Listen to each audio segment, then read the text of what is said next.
అనా ఇప్పుడు నాకు క్వశ్చన్ ఉంది. ఇప్పుడు మనకి సబ్స్క్రైబర్స్ తక్కువ ఉన్నారు కానీ వ్యూస్ ఎక్కువ వస్తుంది కదా. సో ఇప్పుడు అందరూ వ్యూవర్స్ ఎందుకు మనకి మన ఛానల్ సబ్స్క్రైబ్ చేయరు? ఓకే, నీకు అర్థమవుతుందా సబ్స్క్రైబర్స్కి వ్యూవర్స్కి డిఫరెన్స్ ఏంటి? సబ్స్క్రైబర్ అంటే ఎవరు, వ్యూవర్ అంటే ఎవరు? ఒక ఛానల్లో సబ్స్క్రైబర్స్ ఎవరు, వ్యూవర్స్ ఎవరు? సబ్స్క్రైబర్ అంటే మనల్ని ఫాలో చేసే వాళ్ళు సబ్స్క్రైబర్స్.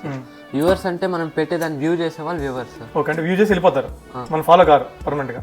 ఓకే, వెరీ గుడ్, బాగా చెప్పావు. సో ఇప్పుడు నువ్వు అడిగిన దానికి ఆన్సర్ ఏంటంటే మనకి ఎక్కువ మంది వ్యూవర్స్ ఉన్నారు. అంటే 95% మంది ఒక అప్లోడ్ చేస్తే ఒక షార్ట్, ఒక వీడియో 95% మంది చూస్తారు. 5% మంది సబ్స్క్రైబర్స్ వాళ్ళు, మిగతా వాళ్ళు చూసేవాళ్ళు వ్యూవర్సే, వాళ్ళు సబ్స్క్రైబ్ చేయలే మన ఛానల్కి. ఎందుకు అంటే ఇప్పుడు మనకి తెలుగు చూసుకుంటే యూట్యూబ్ ఛానల్స్ ఆంధ్ర తెలంగాణలో నీకు ఆల్మోస్ట్ థౌజండ్స్లో ఉన్నాయి ఛానల్స్, ఎక్కువైపోయినాయి. అంటే దీనికి డబ్బులు ఏం కట్టక్కర్లేదు, ఎవరైనా కానీ ఛానల్ పెట్టేయచ్చు. నువ్వు కూడా నువ్వు పెట్టేయచ్చు, నువ్వు రోజు ఆడుకునే చూపించచ్చు, నువ్వు గేమ్స్ ఆడే చూపించచ్చు, రకరకాల వీడియో గేమ్స్ అని చూపించచ్చు.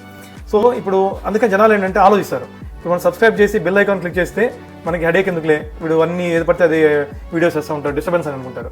కానీ మన ఛానల్లో చాలా క్లీన్ అండ్ నీట్గా ఉంటుంది. ఏ కంటెంట్ అన్నా కూడా మనం ఇచ్చే మెటీరియల్ కూడా చాలా నీట్గా ఉంటుంది. వాళ్ళకి డిఫరెంట్గా లైఫ్లో టిప్స్, వాళ్ళ చిట్కాలు దొరుకుతాయి, వాళ్ళ సమస్యలకి, ప్రాబ్లమ్స్కి. ప్లస్ కామెడీ ఉంటుంది, నీట్ కామెడీ ఉంటుంది, ఎవరైనా చూడొచ్చు ఈ కామెడీ, పిల్లల నుంచి పెద్దవాళ్ళ వరకు. అలా ఉంటుంది మన ఛానల్. కానీ చాలా మంది తెలియదు ఎందుకు హెడేక్, సబ్స్క్రైబ్ చేసి ఏమైద్దు అని చెప్పేసి. సో అంత వరి ఏం అవ్వకర్లేదు. ఇప్పుడు లక్షల్లో ఉన్నాయి యూట్యూబ్ ఛానల్స్ కదా, వరల్డ్ మొత్తం చూసుకుంటే నువ్వు యూట్యూబ్ కానీ ఇన్స్టాగ్రామ్ చూసుకుంటే అకౌంట్స్ లక్షల్లో, ల్యాక్స్లో ఉంటాయి. సో జనాలకి ఏం భయం అనమాట, ఎన్ని ఛానల్ సబ్స్క్రైబ్ చేస్తాము ఎందుకని చెప్పి. సో మీరేం వరి అవ్వద్దు, మా ఛానల్లో మీకు ఎటువంటి ఇబ్బంది ఉండదు. మీకు సబ్స్క్రైబ్ చేసినా కూడా డెఫినెట్గా మీకు జస్టిఫై చేస్తాం మేము. ఏది పడితే అది చేయం, కంటెంట్ కూడా చాలా నీట్గా ఉంటుంది, క్లీన్గా ఉంటుంది. మేము వీడియోస్లో కూడా అడగం సబ్స్క్రైబ్ చేయండి అని అడగం. మీకు డిఫరెంట్గా చూడండి, మీకు నచ్చితే మీరే సబ్స్క్రైబ్ చేస్తారు అండి. ఓకేనా, అర్థమైనా?